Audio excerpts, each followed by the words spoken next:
नमस्कार मित्रांनो, तर स्वागत आहे तुमचं आपल्या चॅनलवर. तर जसं केंद्र शासनाने हा ॲप लॉन्च केलेला आहे जो की राशन कार्डसाठी आहे. तर या ॲपमध्ये तुमचे राशन कार्डाची सर्व कामे घरबसल्या होतील. जे पण तुम्हाला अडथळे येत आहे राशन कार्डमध्ये किंवा तुम्हाला अपडेट करायचं आहे नाव घेऊ, ते सर्व आपण या व्हिडिओमध्ये बघूया. आणि कोणता ॲप आहे हा पण आपण या व्हिडिओमध्ये बघूया. त्या पहिले तुम्ही आपल्या चॅनलवर नवीन असाल तर आपल्या चॅनलला सबस्क्राईब करून घ्या आणि अशाच महत्त्वपूर्ण व्हिडिओसाठी. तर आपण बघूया की कसं आपण ॲप डाउनलोड करू. तर चला बघूया. तर मित्रांनो, तुम्हाला ॲप डाउनलोड करायसाठी प्ले स्टोरवर यायचं आहे आणि प्ले स्टोरवर सर्च मारायचं आहे मेरा रेशन 2.0 हे सर्च करायचं आहे. तर सर्च केल्यानंतर अशा प्रकारे तुमच्यासमोर ॲप येणार आहे मेरा राशन 2.0चा. तर याला तुम्ही इन्स्टॉल करून घ्या. तर जसं आपण बघून घेऊया, तर मी इन्स्टॉल केलेला आहे. तर इन्स्टॉल झाल्यानंतर तुम्हाला याला ओपन करून घ्यायचा आहे. तर ओपन झाल्यानंतर जे परमिशन आहे ते ऑलो करायचे आहे आणि अंदर आल्यावर तुमच्यासमोर असं काही येणार आहे. तर इथं तुम्ही तुमची भाषा सिलेक्ट करू शकता, मराठी, हिंदी और इंग्लिश. तर करून पुढे जाऊया. तर पुढे आल्यानंतर तुम्हाला इथं राशन कार्ड, त्यानंतर समोर खाली बटन आहे इट स्टार्टेड, या बटनावरती तुम्हाला क्लिक करावं लागणार. तर इथं क्लिक केल्यानंतर अशा प्रकारे तुमच्यासमोर लॉग इनचं येणार आहे.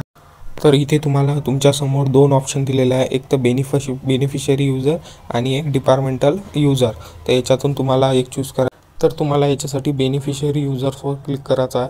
तर इथं जे आहे इथे तुम्हाला तुमचा आधार कार्ड नंबर टाकायचा आहे. घरातील कोणत्याही व्यक्तीचा आधार कार्ड नंबर चालेल. तर इथं कॉपी पेस्ट करून तुम्ही टाकू शकता. लॉग इन विथ OTP इथं क्लिक करून घ्यावं लागेल. थोडा नेटवर्क इश्यू दिसत आहे याच्यावर. नेटवर्क इश्यू झाल्यानंतर लॉग इन विथ OTPवर तुम्ही क्लिक केल्यानंतर समोर तुम्हाला एक OTPचा ऑप्शन येणार आहे. बघूया, थोडं लोडिंग होत आहे. पण एक गोष्ट ध्यानात ठेवा की तुमचा जो आधार कार्ड आहे हा लिंक असला पाहिजे तुमच्या मोबाईल नंबरला, त्याच्यावरच OTP येणार आहे. तर जसं आपलं OTP आलेला आहे, OTP हॅज सेंड सक्सेसफुली. तर इथे तुम्हाला तुमचा जो आलेला OTP आहे जो लिंक नंबरवर तो टाकून व्हेरीफाय करून टाकायचा आहे. तर व्हेरीफाय केल्यानंतर आपण समोर येऊया. तर समोर आल्यानंतर क्रिएट MI पिन. तर इथे एक पिन टाकावा लागणार तुम्हाला की तो 4 अक्षरी असला पाहिजे आणि तुम्ही जेव्हा पण ॲप उघडसान हा पिन तो यूज करूनच तुम्हाला ॲप उघडावं लागणार. हा पासवर्ड लॉकच समजून घ्या. तर इथं ओकेच्या बटनवर क्लिक केल्यानंतर आपण प्रोसेस समोर घेऊया. तर यांना जे लोकेशन आहे ते फॉलो करू शकता किंवा नाही पण करू शकता. समोर आल्यानंतर असं इंटरफेस येणार आहे आपल्यासमोर. अशा प्रकारे समोर स्किपच्या बटनावर क्लिक केल्यानंतर असं इंटरफेस येणार आहे. समोर तुम्हाला जसं पाहू शकता रेशन कार्ड दाखवलेलं आहे. तर त्याची इन्फॉर्मेशन थोडीशी ब्लर केलेली आहे, पण ते इन्फॉर्मेशन तुम्ही पाहू शकता. अशा प्रकारे तुम्हाला तुमचं कार्ड, त्यात सर्व माहिती तुम्ही चेक करून घ्या. फोन नंबर आहे का नाही, नाव करेक्ट आहे का नाही, तर हे सर्व चेक. तर इथे एक तुम्हाला डाउनलोड्स ऑप्शन येत असेल, तर त्या डाउनलोडच्या ऑप्शनवर क्लिक केल्यानंतर तुमचं सर्व राशन कार्ड जी हे PDF फाईल आहे, म्हणजेच की तुमचं डिजिटल राशन कार्ड हे डाउनलोड होऊन जाईल तुमच्या ॲपमध्ये. आणि जे कोणी तुमच्या व्यक्ती असतील घरातील त्यांचे सर्वांची नावे या राशन कार्डावर येतील. तर असेच तुम्ही आपलं राशन कार्ड डाउनलोड करून घेऊ शकता डिजिटल पद्धतीने.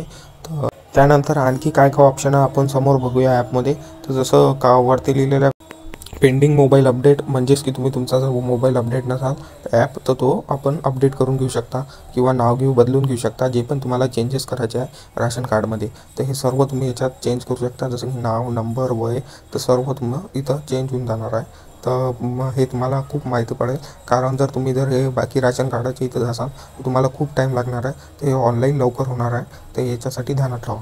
तर चला बघूया आपण कोणाचा तरी म्हणजे याच्यातला मोबाईल नंबर अपडेट करून बघूया. तर जसं मी इथं क्लिक केलेलं आहे समोरील बटनावर, तर इथं क्लिक केल्यानंतर OTP सेंड सक्सेसफुल येणार आहे. तर ते जे OTP आहे ते तुम्हाला इथं पेस्ट करायचं आहे. तर इथे लिहिल्यानंतर व्हेरीफायच्या बटनवर क्लिक करून टाकायचा आहे.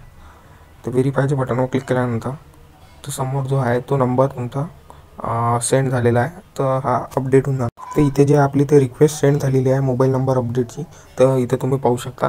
तर अशा प्रकारे तुम्ही तुमचा मोबाईल नंबर अपडेट करू शकता. तर याला खूप वेळ पण लागू शकतो कारण ॲप हा नवीन आहे. तर इथे समोर मेसेज आला आहे send successfully to the officer. तर तुम्ही पाहू शकता आपला जो मोबाईल नंबर अपडेट करायचा इश्यू होता तो इथं कंप्लीट होऊन जाणार आहे 2-3 दिवसात. अशा प्रकारे तुमच्या घरात जे कोणी मेंबर असतील त्यांना सर्व अशा प्रकारे तुम्ही त्यांचा मोबाईल नंबर अपडेट करून घेऊ शकता. तर ही खूप महत्त्वपूर्ण माहिती होती. तर इथे काही ऑप्शन आहे ते आपण वाचूया. मॅनेज फॅमिली डिटेल्स आणि रेशन एंटायटलमेंट्स आणि नंतर track my ration and my documents, असं काही ऑप्शन इथं दिलेले आहे सर्व. तर हे तुम्ही चेक करू शकता. बेनिफिट रिसीव्ह फ्रॉम गव्हर्नमेंट असे काही ऑप्शन आहेत जे तुम्ही पाहू शकता. तर आता मॅनेज फॅमिली डिटेल्सवर गेलं की आपण क्लिक करूया. तर अशा प्रकारे तुमच्यासमोर इंटरफेस येणार आहे. तर सर्वांची नावे गिवे जे आहेत ते सर्व इथं दिलेलं आहे. तर नाव गिवे तुम्ही सर्व चेक करू शकता किंवा अपडेट करू शकता. तर इथेच तुम्ही समोर पाहू शकता 3 प्रकारचे ऑप्शन दिलेले आहे. तर डोळ्याच्या माहितीवर क्लिक केलं तर तुम्ही त्यांची सर्व माहिती पाहू शकता. आणि जर ते पेन्सिलच्या बटनवर क्लिक केलं तर तुम्ही त्याचं एडिट करू शकता. आणि जर ते लालवालं बटन जर तुम्ही दाबलं तर ते दाबू नका. तर ते समजा तुम्ही दाबलं तर ते डिलीट पण होऊ शकते माहिती. तर याचं ध्यानात ठेवा. इथे तुम्हाला KYC करायची असेल तर तुम्ही KYC पण करू शकता. किंवा जर कोणाला जर राशन कार्डामधून डिलीट करायचं असेल तर ते पण करू शकता. तर ते डिलीटचं ऑप्शन त्याच्यासाठीच दिलेलं आहे. तर ते थोडं सांभाळून वापर करा त्याचा. बाकी इथे समोर तुम्हाला ॲड मेंबरचा एक ऑप्शन दिसत असेल वरती. तर त्या ऑप्शनवर क्लिक केल्यानंतर तुम्ही तुमचा एक नवीन ॲड मेंबर पण करू शकता. हे तर झालं बेनिफिशरी फॅमिली डिटेल. नंतरचं ऑप्शन आहे राशन एंटायटलमेंट. तर याच्यानंतर इथं आल्यानंतर आपण आणि नंतर आणखी एक ऑप्शन आहे जे आहे ट्रॅक माय राशन. त्याच्यावर सगळं तुम्ही पाहू शकता. करंटली याचं जे आहे ते नेटवर्क इश्यू चालत आहे, पण तरी हा ॲप गव्हर्नमेंट व्हेरीफाईड आहे. तर तुम्ही चिंता करण्याची काही गरज नाही आहे. तर तुम्ही हा ॲप बिंदास यूज करू शकता. आणि माय ग्रीव्हियन्सवर जर तुम्हाला कोणती तक्रार आहे तर ते तुम्ही नोंदवू शकता. ते पण इथं एक ऑप्शन आहे. आणि ट्रान्झॅक्शन जे आहे ते हे पण ऑप्शन तुम्ही पाहू शकता. तर अशा प्रकारे खूप सारे इथं ऑप्शन आहे जे तुम्ही राशन कार्डासाठी तुम्ही वापरू शकता. तर खूप मोठी माहिती आहे. तर हे सर्व तुम्ही समजून घ्या. तर benefits receive from the government हे पण पाहू शकता. तुम्हाला जे बेनिफिट्स येणार आहे, योजना येणार आहे, ते सर्व तुम्हाला राशनच्या इथं माहिती पडून जातील. आणि काय काय बेनिफिट भेटलेलं आहे तुम्हाला ते सर्व इथचा रेकॉर्ड इथं राहणार आहे. तर ते तुम्ही इथं पाहू शकता. आणि आणखी काही जर याची माहिती लागणार आहे किंवा ॲप गिफ्ट अपडेट झाला तर आपण आणखी एक व्हिडिओ याच्यावर बनवूया. तर समोर ते बघूया की आपण कसं आणखी याच्यात जर अपडेट आला तर इन्फॉर्मेशन कशा टाकायच्या काय आहे सर्व ते बघूया आपण पुढच्या व्हिडिओमध्ये. आणखी काही 2 ऑप्शन आहे तर ते आपण बघून घेऊया. खाली तुम्ही पाहू शकता सरेंडर रेशन कार्ड. तर ते तुम्ही ऑप्शन खाली पाहू शकता. तर या ऑप्शनवर जर तुम्ही क्लिक केलं तर ते जास्त तुम्ही क्लिक करू नका. कारण जर तुम्ही त्याच्यावर क्लिक केलं तर तुमचं राशन कार्ड जे आहे ते सरेंडर म्हणजेच की डिलीट होऊन जाणार आहे.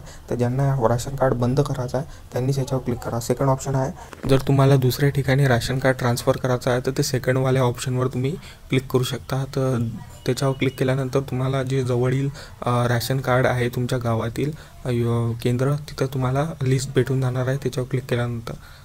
आता काही ऑप्शन आपण चेक केले तर हे तुम्हाला सर्व होमपेजवर पण भेटतील. आणि ते 3 डॉटवर क्लिक केल्यानंतर हे सर्व ऑप्शन इथं पण तुम्हाला मिळतील. तर तुम्ही चेक करू शकता. आणि जर याच्यात अजून काही महत्त्वपूर्ण माहिती लागली तर याच्यावर आपण आणखीन एक व्हिडिओ बनवूया. तर ह्या व्हिडिओसाठी इतकंच आहे आपलं. तर हे तुम्ही माहिती किती सर्व चेक करून घेऊ शकता. आपल्या या व्हिडिओचा आपण इथं जे तुम्हाला इन्फॉर्मेशन टाकायची आहे किंवा काही पण हे तुम्ही सर्व करून घेऊ शकता आता राशन कार्डमुळे. तर या व्हिडिओसाठी धन्यवाद.